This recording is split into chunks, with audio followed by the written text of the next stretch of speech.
What's up, guys? Welcome to Daily Dose of Reddit. This is your host, Zach, and today's subreddit is r/PettyRevenge. This story's called Don't Challenge My Work Ethic. I will use that same work ethic to make you regret it. Long-time lurker, first-time posting here. I apologize for typos and errors. I'm on mobile, also sorry. This is a bit long. Female law students here. My university organizes this major moot court competition, which is part of an international competition. We organize the rounds for all national level contestants, and then the qualifying teams go to the international rounds. It's one of the most esteemed competitions of the world, so the stakes are generally pretty high. I was selected to be the coordinator for the national rounds because I have worked with the organizing team before, and I have a reputation for being absolutely thorough in my work and never leaving room for errors or loopholes. One thing I realized when I took charge was that things have always been done with a bit of a lax attitude.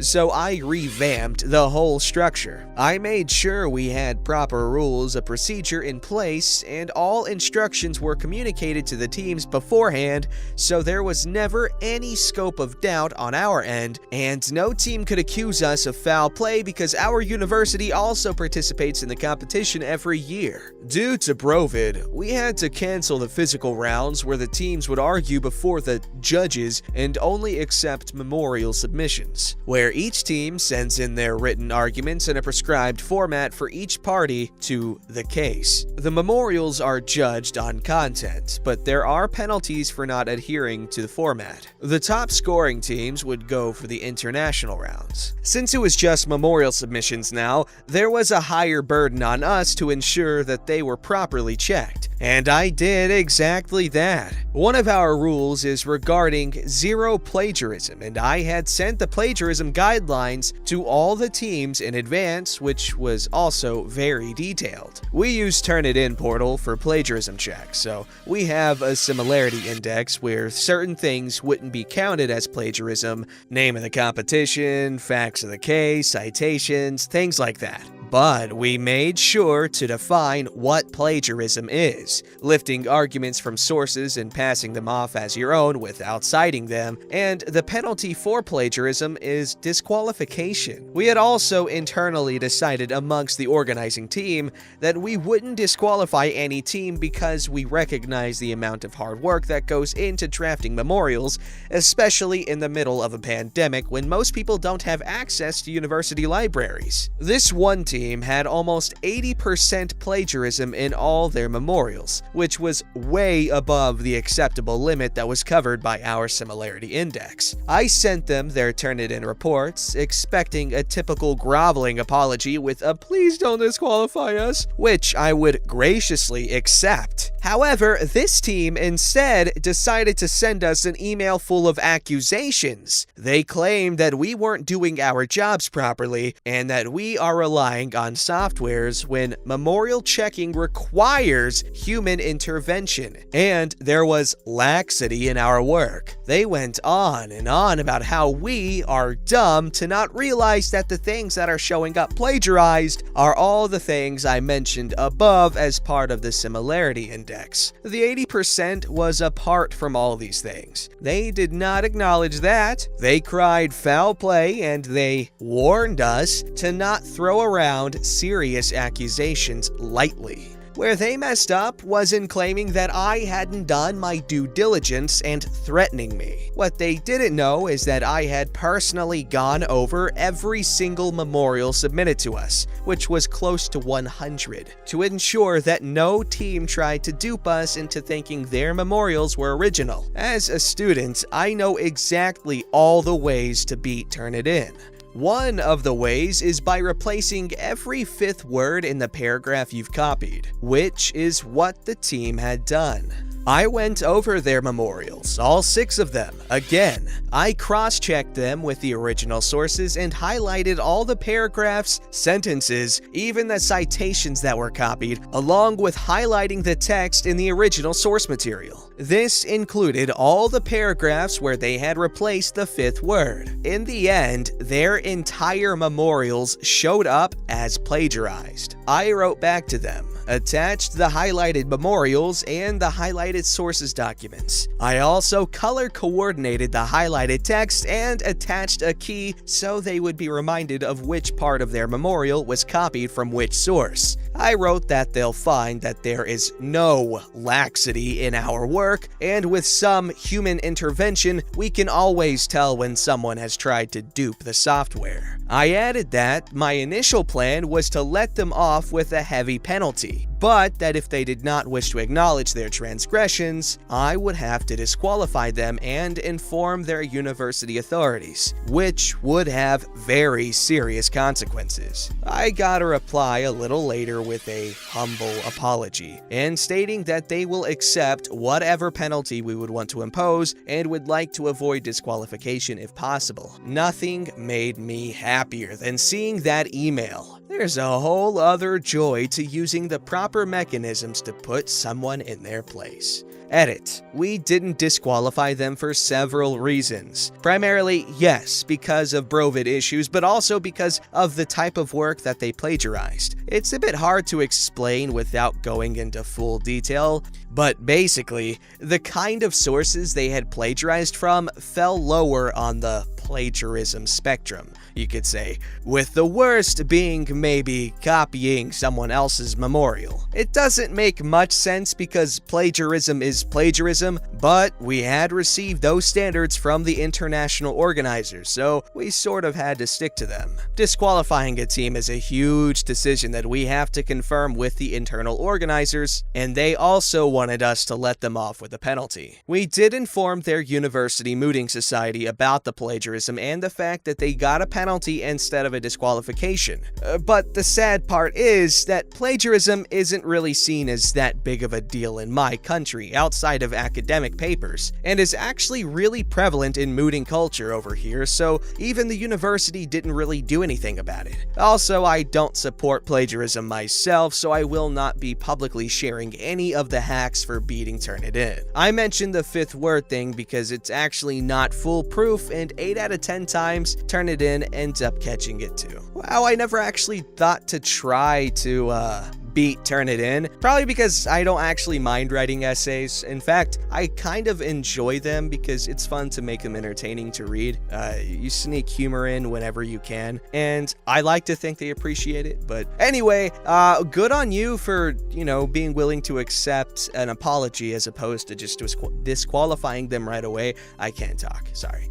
This story's called Don't Be Mean to Old Ladies. My friend and I were in Tesco food shopping. Or Tesco food shopping. Is that the full name? I don't know. As we turned into an aisle, there was a man with his trolley stretched across the aisle, blocking it, and an elderly lady asking him politely to move. He ignored her, then snapped, "You could wait," at her. She simply turned around and went back down the aisle away from him. As we shopped, we saw this same interaction a couple more times. Now, we don't know the details of how it started, but this man was deliberately seeking the old lady out and blocking her way. As we turned into the biscuit aisle, about 2/3 of the way down was the man, with his trolley behind him, engrossed in the biscuits. As we approached, I looked at my friend and gently pushed my trolley forward and in front of her. She immediately gripped the trolley handle, and I walked up to his trolley, gripped the handle, and we were off. We didn't rush, got to the end of the aisle, and turned into another aisle. We took his trolley, very full, to the far corner of the store and left it. When we reached the checkout, we told the cashier we had seen an abandoned trolley in the far corner. Didn't want good food wasted or going off. I just wish I could have seen his face when he turned around with his packet of biscuits to find his trolley gone. Ha, it was pretty good. That guy was acting immature as hell. Don't do that to people when they're just trying to shop.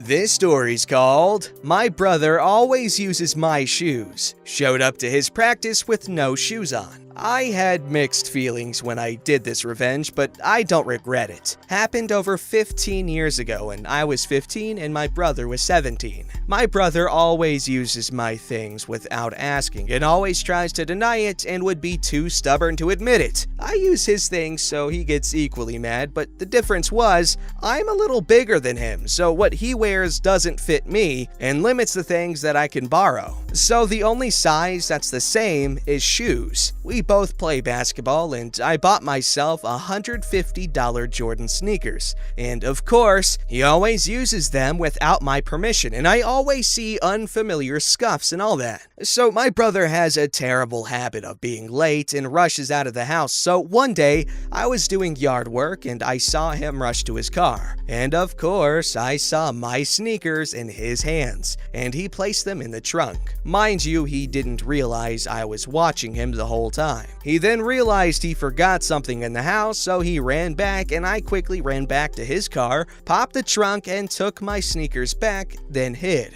I saw him running back out and left. Then, later, he came home really upset and said that he lost his chance at being the starter in our high school basketball team because he didn't have his sneakers. His coach made him run laps and other types of crazy workouts. I gave him that smug look and he never owned up that he took it and realized it was gone. He only said that he forgot his sneakers. I honestly felt bad he lost the chance, but it was really satisfying. No, at that point, it's 100% his fault. As long as you've said something multiple times, can you not take my sneakers? Can you not take them? They're expensive, they're nice. And if he did that, that's his own problem. This story's called, I Gave a Karen a Tub of My Urine.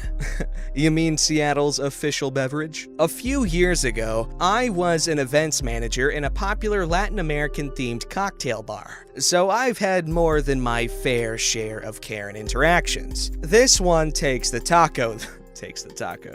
Karen was a nightmare from the beginning. Rude, inflexible, and a general pain in the butt. She was planning her 40th birthday, and nothing I planned or suggested was ever good enough. But I worked hard and put something together that she was eventually happy with. Roll on the party, and oh boy, this woman was in full-on Karen mode. She hated the place she'd been put, hated how we decorated, there wasn't enough food, blah blah blah. She made 2 of the waiting staff cry and was so awful that the manager told me to take over as I dealt with her before. Thanks. The rest of the evening went well. She got good and drunk, and when I said goodbye as I left, she gave me a big hug and said thank you. I thought I'd nailed it. Nope. The next day, I receive an email from Karen formally complaining about everything and saying how I'd lied to her, she wanted her money back and compensation, etc, etc, etc. I had to grit my teeth and respond, but ended up having to escalate to my wonderful area manager as I was so annoyed. Roll on a year and I'm in a different job. I fall ill with a UTI, which I ignored until it became a hideous kidney infection. My then boyfriend takes me to the walk-in doctors, but I'm in so much pain that I get given an appointment for the next morning so I can go home and sleep. The next morning, I show up to my appointment in agony and get called into the appointment room. To my utter joy, the nurse who is assessing me is none other than Karen. If she recognized me, she hit it well. She went through all the questions, then asked me to give a urine sample. I took the tub to the bathroom to fill it up. Being a female, it's not easy to aim, so the outside of the tub got nice and soggy with my infected urine.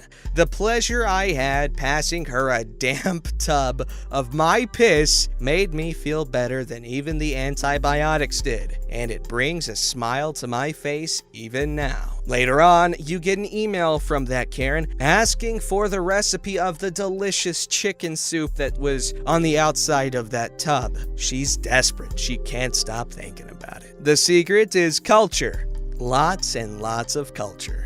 This one's called, I Got Owned by My 7th Grade Music Teacher. As a teen, I was the bad kid in school that always lipped off to the teachers and had a huge chip on my shoulder. I wish I could go back and treat people differently, but I can't. In 7th grade, I was really into skateboarding, smoking cigarettes, skipping class with my friends, etc. When I did go to class, I was disruptive at best. My music teacher, old Mrs. Greiner, had tried everything to get me to just shut up and leave her class alone. Meetings with parents, detentions, extra homework, she tried it all. Or so I thought. Every day in between classes, there would be announcements on the loudspeaker. What's for lunch, sporting events coming up, academic achievements, whatever. On this day, the assistant principal was listing the 7th grade students of the month for different categories. Math, science, critical issues, and the student of the month for social studies is my name.